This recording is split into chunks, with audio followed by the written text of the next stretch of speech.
all for coming out tonight. We're really excited to have you all here. This is a big deal for us here at the Exchange because we're slowly starting to pick up and get people in here and let the Exchange be everything that we want it to be to Wilson and all the surrounding areas. So we are so excited and we thank you guys so much for being here tonight and helping us kick off our first Gig Gab.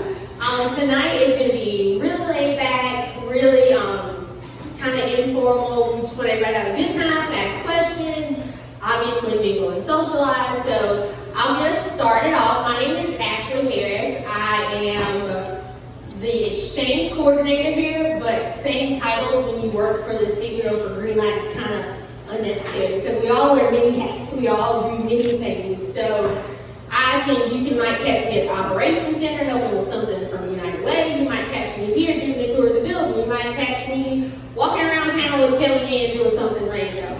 Or giving out something at some event downtown. But we all do lots of things here to help make the city and Greenlight go around. And I love being a part of this team. I have been here since March and it has been amazing.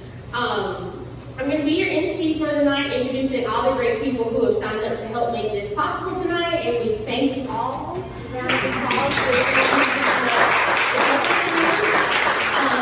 Since we are starting a little bit behind schedule, what I'm going to do is we're going to jump into the people who are presenting, because I know we have some people that need to get out a little bit tonight. Earlier tonight, and so what I will do so we can stay on target is I will give you a summary of the exchange and we can do a tour of the exchange if you'd like to see the building at the end after everybody presents it. That's cool. Alright, like I said earlier, Lorena does have your first drink here on us tonight, so we really want you guys to enjoy that.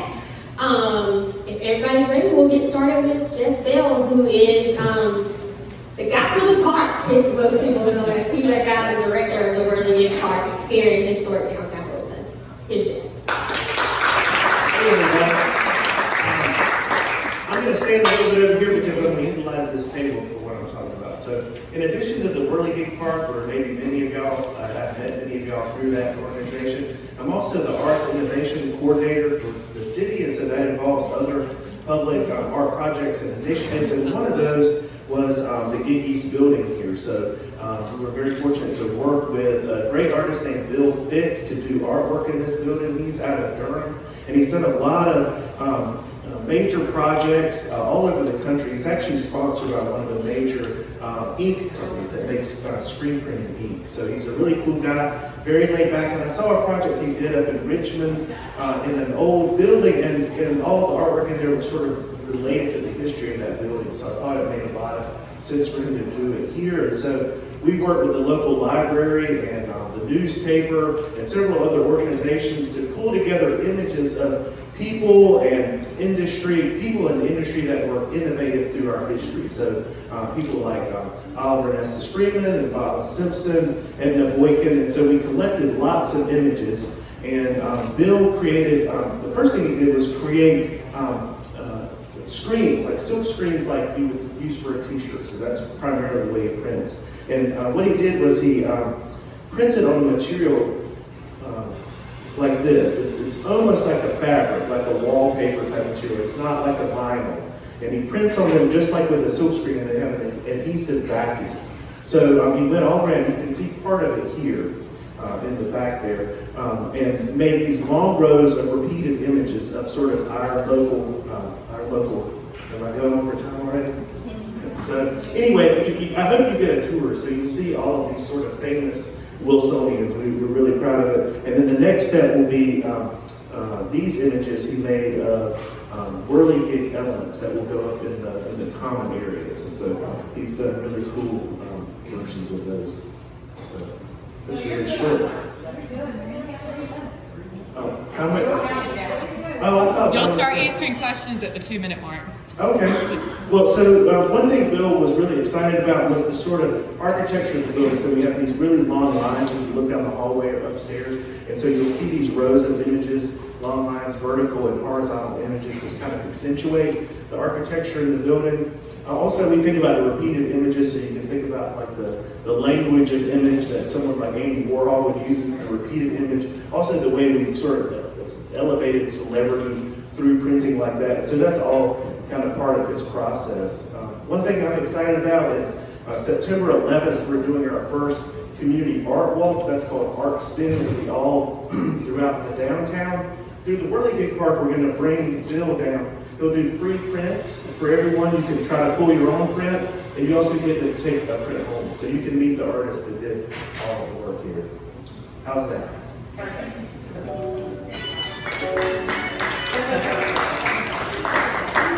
Does anybody have any questions? When was that, dude? It's September 11th. I should also mention, if you love downtown, as I do, this Saturday is Holly Jolly July.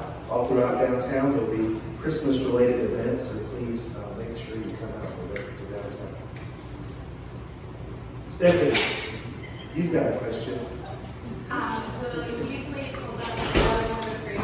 Yeah, so he did these great screen prints, and a lot of the colors are the green of Gig E.A.S.T and green light, also the blue of Wilson, and then the silver tones.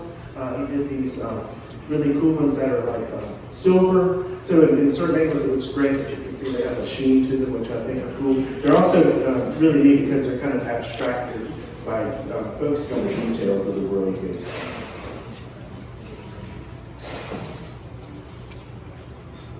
Come on. I should have timed this up at home. What's your favorite whirly gig? What's my favorite Whirly Gig? Yeah. It's one called Windmill. It's mostly yellow at the top, if you're familiar with that. Did you say we're not ghost prints are available to purchase? They're not. They're just for our public areas, but we can talk afterwards if you want. I may have a few extra. Could you make them into t-shirts, or is that not in the genre of what you would do? Bill usually does like really limited t-shirts because he doesn't want to get too much involved in that. He's a Duke professor. He helps run the Rubenstein, which is right across from the Nasher. You're probably familiar with that. Yeah, he's a really cool guy.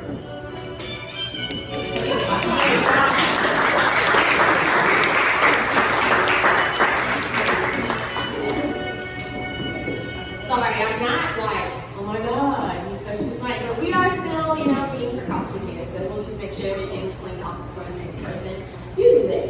All right, so next up we have Miss Barbara White with the Edge of Yours.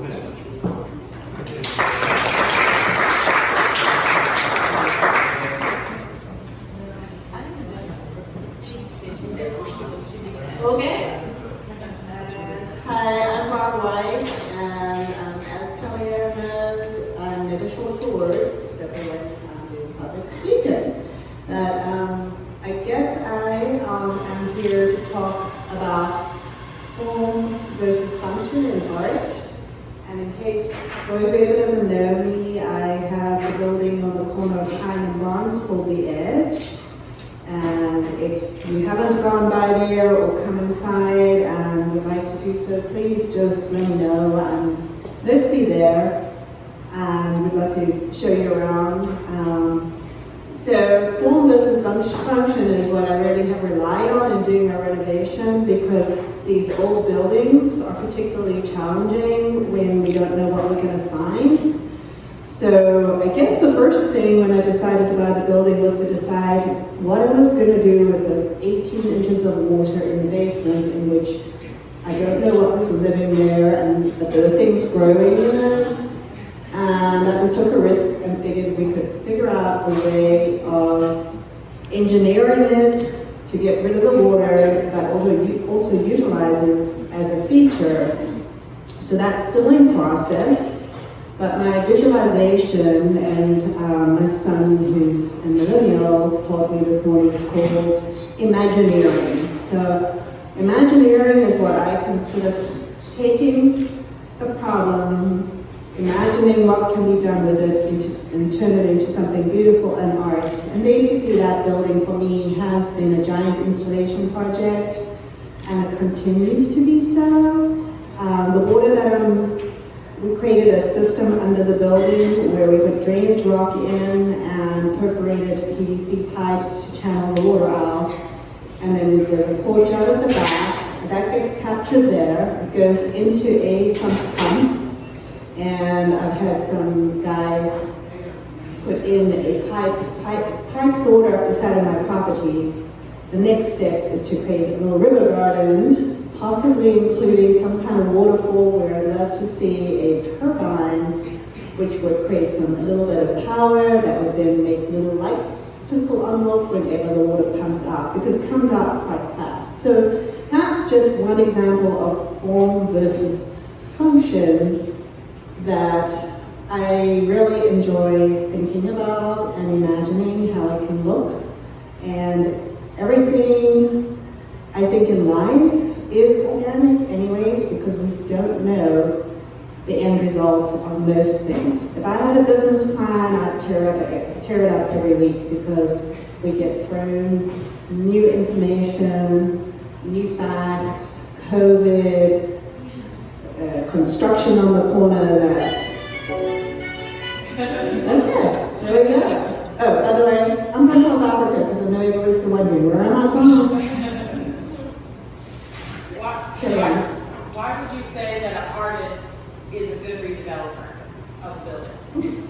Well, I guess that, some people may not agree with that, but I definitely get positive feedback. And I think because for me, I definitely imagine things differently to what maybe an engineer might or a mathematician, because I don't follow the rules. Sometimes it's annoying, but see what sticks and what becomes possible. So for art, the looser I am, the easier it is to paint. So if my imagination can run wild into my own building, and that's one reason I didn't do historic tax credits. It allowed me not to be tied into certain things. So I don't know, maybe we think about things more organically or more circular and less straight lines, but I don't know the answer to that. I think there's different degrees of it. But I do think we have a place in helping develop a community in a different way and come up with solutions for problems that may not have been thought about by people who are trained to think in a certain way. And I think there's definitely a place at the table for creatives and artists to participate in redevelopment. Any other questions? Okay. That's it. But come on by the edge, just come and check it out. Just for, and I have an Airbnb upstairs, and I'll be open on Saturday at Holly Jolly July. So.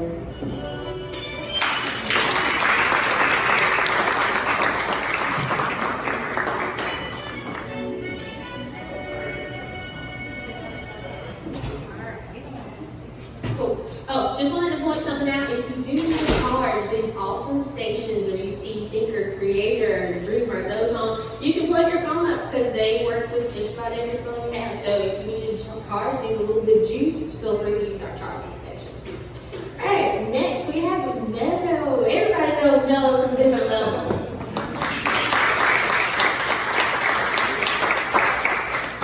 How you doing? Mello from different levels, if you don't know. I think we're going to talk a lot about entrepreneurship today. One of the main things is starting to cut hair for me, I think, was hard, but business wasn't. So once I was able to catch up and learn the science of cutting hair, I was able to tap into the business part, which plays a big part in my career. Plays a big part in everything I do, from my haircuts to just conversating with clients, because everybody, I think, has an entrepreneurship in them, and everybody has something they want to do. So with that being said, I was able to tap into people, a little more, and what they want, I listen. They listen to me, I listen to them. It's like we exchange all day in the shop, every week, time after week after week. Same people, sometimes different people. And I understand that everybody wants a piece of that pie, that dream. Everybody likes to work hard, not like to work hard, but everybody works hard. And there's always another level to it. And some people want it, you know, people got those dreams from brand new. You go watch TV today and wait for tomorrow and you want to do something. So I think the biggest thing about that is we let things hold us back. And I don't think we should. We gotta just take those steps and use what we got, because that's what I did. I used everything from my past life. Everything that I've been through and I've been did, and I just added it all up with cutting hair, you know, being a business owner, being a property owner. You know, I added everything up that I ever knew, I ever learned, and I use it every day. So I know, you know, that we all have it. We all have it in us, and that's what I put to my clients every day, every week. I let them know. What you say? Yeah, do that. Go do it. I got some people that do it, some don't. I got people that come back months later, yo, guess what, man, I'm doing it. I said, I know. You know, so again, it's just that push I think everybody needs. And I provide it so anybody that might need it, that, you know, might even listen to me. Because some people say, you know, it's crazy, you know. Some people might think you're crazy, you know.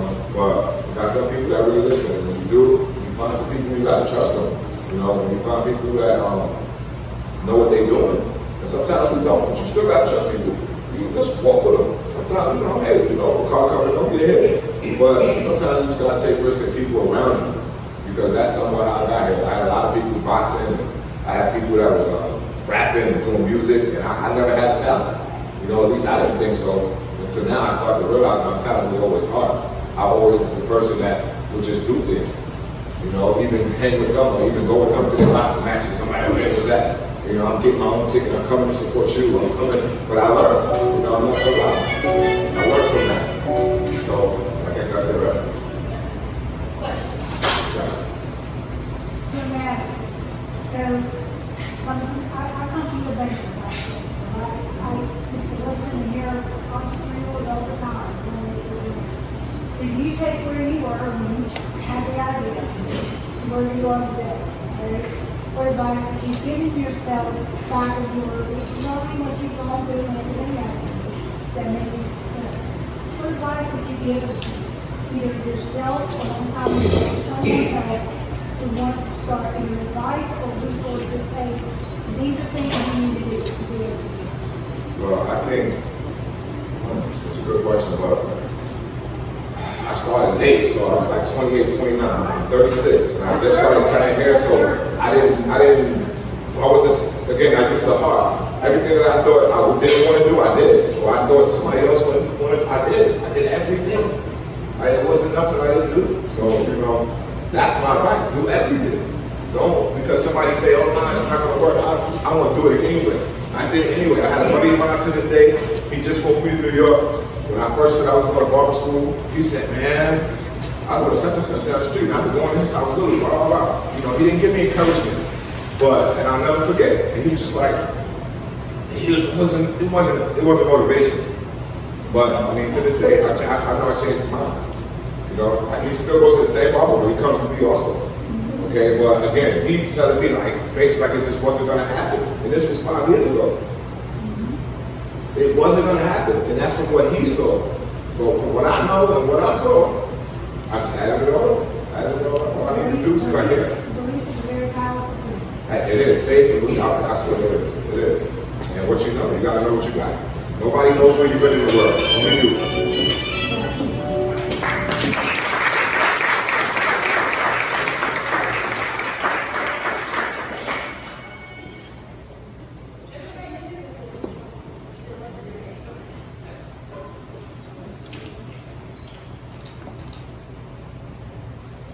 All right, thank you, Noah. Sorry. Again, we all wear many hats. We were helping assist the lady who's coming to clean our beautiful building. So, again, everybody does everything. All right, our next presenter is Lamini Hamilton. And she's with the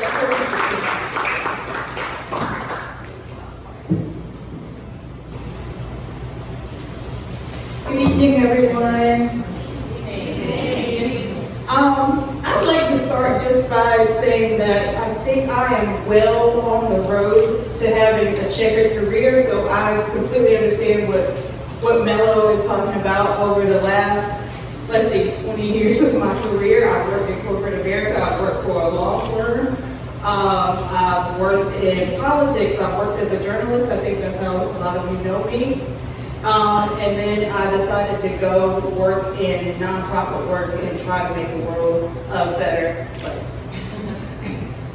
So I came into this work thinking that I was going to be a storyteller. That's what my background is in. That's what my degree is in.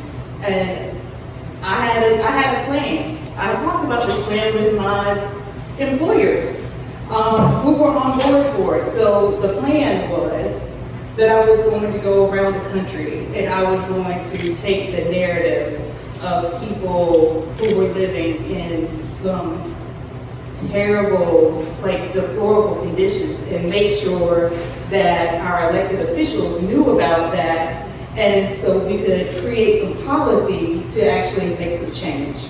I was really on board with this idea.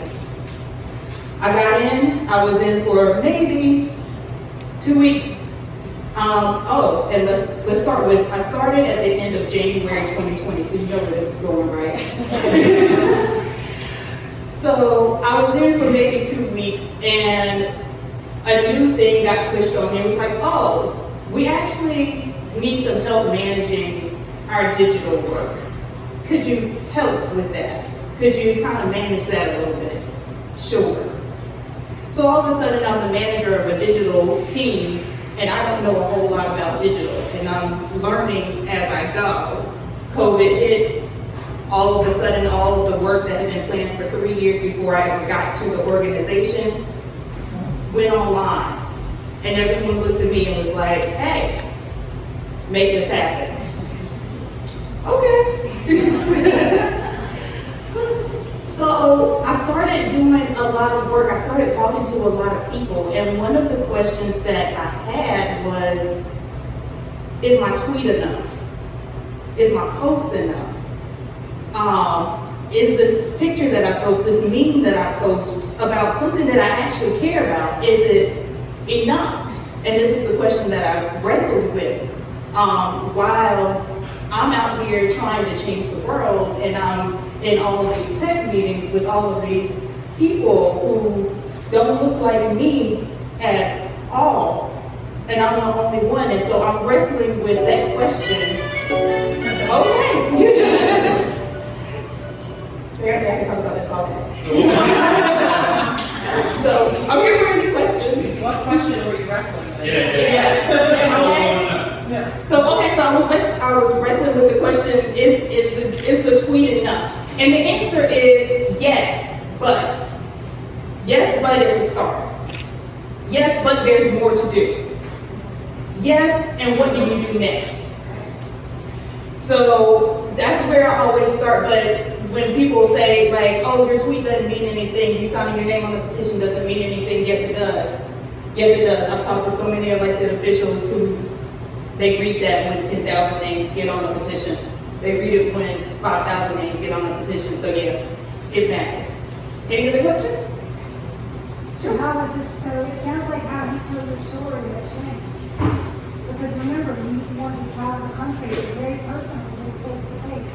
And now your storytelling has become through technology, right? Yeah. So as you think about your dream, which is telling all these people's stories, right?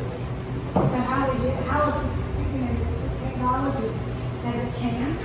Yeah, it has changed, and it's kind of a both end situation, because now I'm kind of back on the road and I'm starting to go to places and hear people's stories, but now I have a whole new world of how to tell those stories. So it's been a great experience.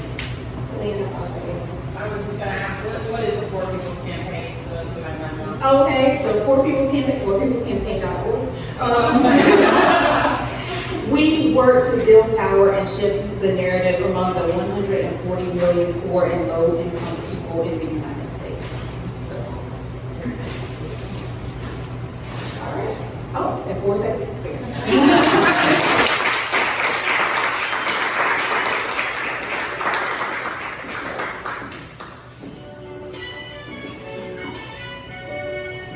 Alright, so a little bit of quick information. So being that you guys, I don't know if this is some of here, but we have some awesome stuff we have going on here. One of the things I want to mention is Tuesday tours. Obviously, it takes place on Tuesdays. It's going to take place, it's 11, right? Okay, let me get it. 11 o'clock on Tuesday mornings. You can come through, stop by, see me, Emily, or Brittany, and we'll take you on a tour of the building. Eventually, it will be Taco Tuesday tours.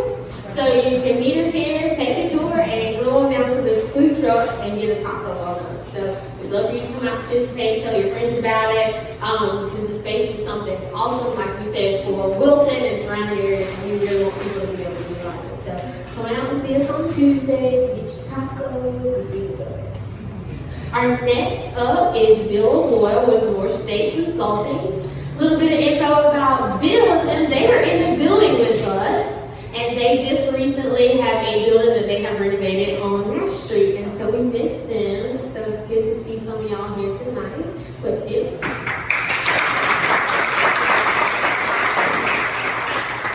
Thanks. I'm originally from here, so really happy to be back. And at North State Consulting, what we do is we build sales teams and do strategic consulting for a lot of different tech companies. Some of those are here in North Carolina, some of them on each coast, some of them are international, so we do a little bit of everything. But the short story is, a lot of times companies and founders that build technology don't necessarily understand the business side of that. So someone sees a problem, they can improve the world with code, but don't necessarily know how to take that to market. So that's what we do. But I wanted to just talk about purpose of entrepreneurship a bit, because I work with a lot of entrepreneurs, a lot of people that are considering becoming entrepreneurs, but a lot of them, it's a very scary thing. For whatever you're doing, you're getting paid by someone to do something. And when you take that leap, that someone is you, and that someone is someone else that you hope to get paid by. But so it's a high failure rate in general, but the people that I found that are most successful have a similar sort of vision as I do, is that they clearly define exactly what they're trying to do, and it's not necessarily about the outcome, it's about the journey. So, like for me, I had three very clear, simple goals, and one was I wanted to spend more time with my son. I'm a single father, and the career that I had before in big tech was what I'm doing that. I wanted to do business in an ethical way that I felt the right way to do business, and I wanted to just make a little bit more money than I needed. Like, as long as those three bases were covered, I was good. I was going to be successful. What I typically sometimes hear is, they want to make $1 million, or they want to take over the world, or they want to, just lose sort of a core purpose. And so if you keep things really simple and just stay with who you are and do what you're trying to do, then the success rate is almost guaranteed. You may or may not make $1 million. I don't know. You may end up buying big houses and buildings and doing things like that. Or you might just stay to your core values and live a life that you're really proud of and humbled by.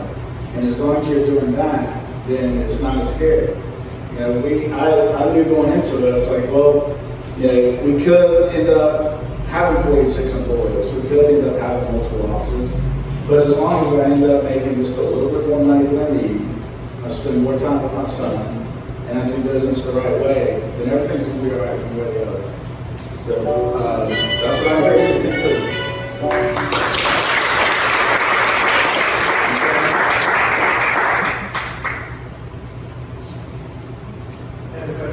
Hey, Doug. What got you into the business? What was the light bulb moment? Those three core values. Like, I wasn't able to live those in the career. I worked with a company called Citrix, which was great. I'm very grateful for that experience. But I just knew I wanted to live a different type of life. I saw a lot of, I call them the VPs of no one cares. And so you clock in, you work a tremendous amount of hours, given so much to someone else in a large organization. And in 15 years, you'll be the VP of no one cares. And I've seen them traveling all over the place, and so many times they're just not happy people. When you started your business, did you ever think you would be on CNN? No. I just wanted to be a single consultant. I wanted to help small tech companies partner with large tech companies. And that was it. And as long as I checked those 3 boxes, we were good to go. And so I had clients, and I was working out well, everything was cool, but they said, look, the strategy stuff, telling us what to do, showing us how to do it, all that's great, but I need sales leads yesterday. That's what I need. I said, okay, well, we can do that. And we ended up doing $1 million in revenue in the first 9 months. So I said, let me sell some.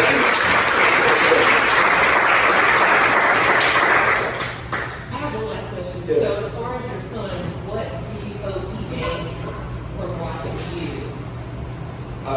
Independence and just the ability to just make his own decisions and chart his own way. He does that, I don't care where he goes.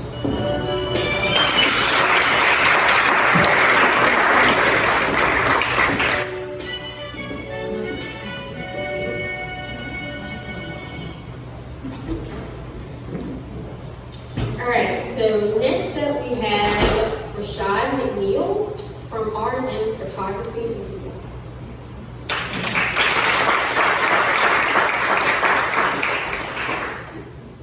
Hello everyone, how are you doing? My name is Rashad Mcneil, I'm from Wilson. I'm assuming everyone here mostly is from Wilson. This is my first time speaking. My friend Lummy actually reached out to me the other day and sent me an email, and I'm here. So I just like to speak about my journey to entrepreneurship. So I'm 34 years old. Ever since I was younger, all I ever really found interest in was music, the arts, videography, photography. I remember like Jurassic Park, The Matrix. I was always be interested in watching like the behind the scenes, like what was this shot, what was this angle? I was just like, just a weird kid, I guess. And so the story that I want to tell is I just want to encourage everyone that wants to follow a dream, or you have a passion that you can do and that you also can make a living and income from it. Because a lot of times in our community and society, it's like, I want to be a singer, I'm also sing too. So I'm a musical artist, and they're like, okay, it's cute, but what are you going to do? So I just like to say I started at Firestone. I worked for 11 years. And it's like, fish out of water, so I'll be working in a warehouse for forklift operation. And I would just be working, and I have a song in my head or a tune or something. I'm thinking about some production to shoot a music video or something. And as I started, I was 23, I believe. And I just used that to fund my passion. So I got photography equipment, I got lights, I got MacBooks to write and record my music, recording equipment and things like that. And just throughout, I always felt like a call into it, but it's so hard sometimes that you get discouraged, and stuff. And you wonder why things are working for certain people, or, can I actually do this for real? Sometimes you feel like giving up, but I just continue to push, and just doors continue to open up. I honed my skills, I studied, I got better and things like that. So I like to say as of July 4th, I believe, I'm full-time entrepreneur. And thank you. So I've been working on albums now. I have an album that's coming out very soon. I'm excited about that. I created a festival called Move Groove. I actually did, I believe, 2 years ago. And it's a platform to help up-and-coming artists, like local artists, to have a place to start, because sometimes it can be discouraging with family, because I always like to say when you have your Ushers or Taylor Swift or somebody, they always had the same amount of talent before they were discovered. A lot of times people are like, oh, I know him, but it's one show on TV, but I'm the same person right here. So that's something that I created at the Boykin Theater, and I wanted to do it again. We were going to have it at the World Gig Festival, but of course COVID hit or something. But right now I'm just currently working on my album. And pretty much that's it. I hope I didn't skip anything, a little nervous, but thank you.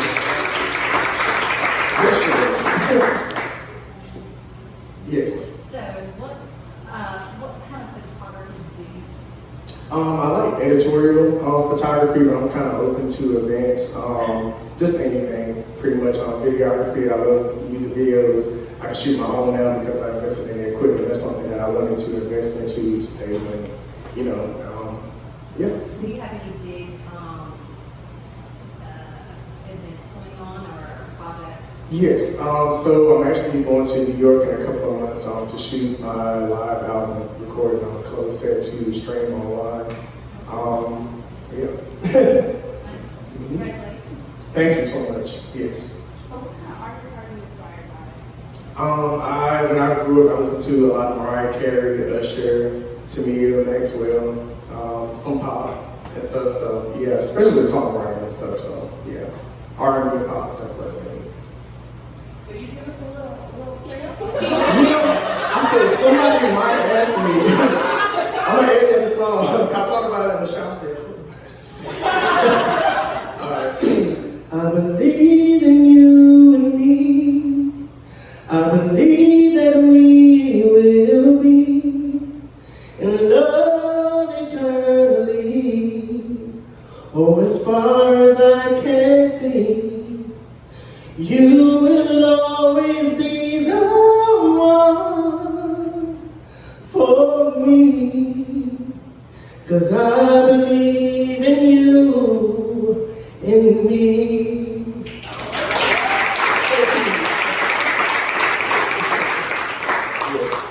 So what's been the most exciting thing about being an entrepreneur full-time? So I feel so free now.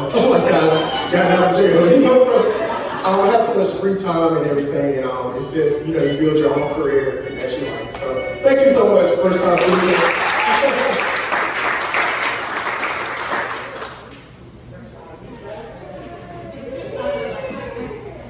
Thank you for that. All right, and last but not least, I gotta follow that. we're gonna ask you to sing, we're gonna ask you to dance. Well, we're gonna ask you to She just got out of her boots. yeah, no, we're gonna ask you to dance either. Miss Jennifer Bird with Imagination Session. We have all chased a cheetah at some point in our life in this room, so.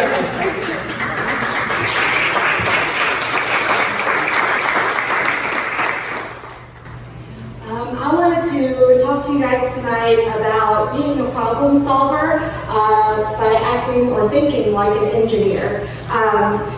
When I was very young, I learned early in my education that there's a pass and a fail, there's a right and a wrong, and I became afraid to take chances on things at school because I was afraid of that wrong and I was afraid of that failure. Fast forward many years, and I've been teaching. I taught in a bunch of different teaching styles, and started teaching with problem-based learning, where students are given a problem and they have to come up with a solution to that problem.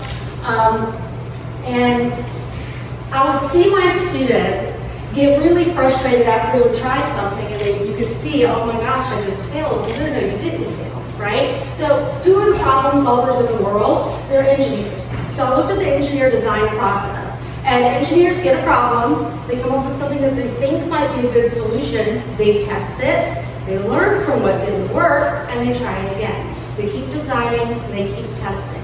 So I started running my classroom in that way, okay? So what'd you learn? Now, Thomas Edison said that he did not fail, he just learned 10,000 ways to not make a light bulb. So every time you didn't learn something or it didn't work, you learned something new. That means Thomas Edison learned 10,000 new things by making a light bulb, right? My students became very confident in trying all sorts of new things. I had a little girl come to the museum this spring to build a egg drop vehicle, and I told her, I said, we're going to think about this design as if we were an engineer. Okay? The first time you try it, it's not going to work really well, but we're going to learn what to do to make it work even better. And so she builds her vehicle, she's so proud of it. We climb all the way up to the top of the stairwell at the museum, and she drops it 5 stories down, and it hits the stairwell, and it bounces off the railing, it hits the floor, and breaks to a bunch of pieces, and she droops and sat down, and she put her head in her hands and said, what are you doing? No, what did we learn? She was like, well, the parachute didn't open up. I said, why didn't the parachute open up? She said, because it was so heavy, when it fell, it pulled it closed. I said, so then what do we need to do? What did we learn from doing this? She said, it needs to stay open. So then she built a frame to the bottom of her parachute, and we tried it again. And that time it worked a whole lot better, but it kept tilting to one side. Why is it tilting to one side? Well, when I hold it, I can feel that the weight's not right.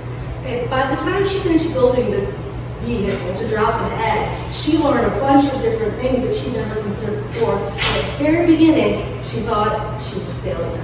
No, think like an engineer. Try something, learn from it, and keep trying until you consistently get the results that you're looking for. That's how you find your hands on top.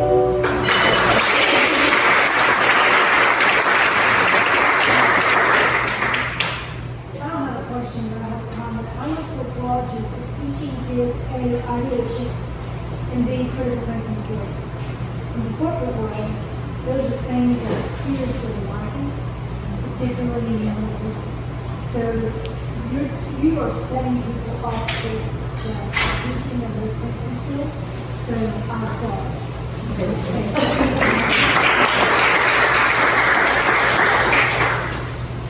Anyone else have any questions? What are some cool things happening at the Imagination Station? Oh, we've got Holly Jolly July on Saturday. We're going to start the farmers market. We'll have some animals out there for people to visit. We're going to be doing all sorts of snow activities in the courtroom on Saturday. We're also feeding the snakes at 2. If you really like to live life on the edge, you can come watch the snakes eat. And we feed them every other Saturday, so it's not just this Saturday.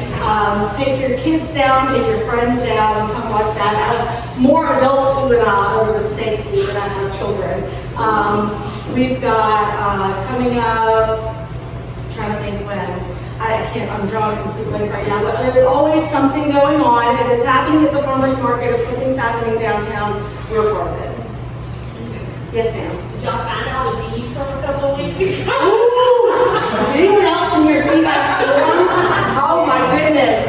They're happy now. They've got their new pollinator garden, and if you haven't seen it, there's a new beautiful pollinator garden behind the museum where we've got very happy bees. They're not upset like they were a few weeks ago. What happened was one of the people who was helping with the water, we have the irrigation system, did not realize it was a beehive and moved it, and the bees were like, what? So they got very upset. They're happy.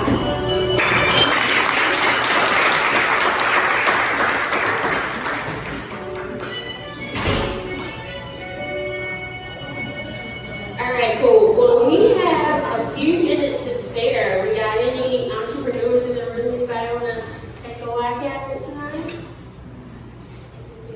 Cool. Well, like I said earlier, my name is Ashley, and I thank you all again for coming out tonight. The Exchange is a great place. It's a place where small businesses, startups, entrepreneurs, anyone can come in, collaborate with other people, have a happy, safe working environment to just grow in this ecosystem that we are trying to create. Much like tonight, we are a very open, diverse crowd, excited to have people here. And if there's any ways that we can help you, me, Brittany, and Emily are housed here in the Exchange. We're here Monday through Friday, 8 to 5. You'll probably catch one of us randomly here on a Saturday if somebody needs to use the space, or you'll probably catch me with my dog at the farmer's market on Saturday. One of the two. We're always around, and we're here to help you in any way that we can. If you'd like a tour of the building tonight, you guys feel free to get with one of us. We'll take you on a tour of the building. If you have any questions about signing up and becoming a member, because that's where the true value of what we do here would come into play. Being a member has so many great qualities. Meetups like tonight you get invited to. We have events that go on with our partners like Riot. We were actually meeting with our partner WRAL today to help come up with some content to display how awesome all the people here in Wilson are and how many entrepreneurs and how many great things are coming from Wilson itself. Again, we're just excited to have you guys. Do you guys have any questions for us tonight? We may get over with. Well, we thank you guys so much for coming out tonight. Keep a lookout for more information about our upcoming Gig E.A.S.T and other events that we have going on here at the Exchange. We hope you guys have a great stay tonight.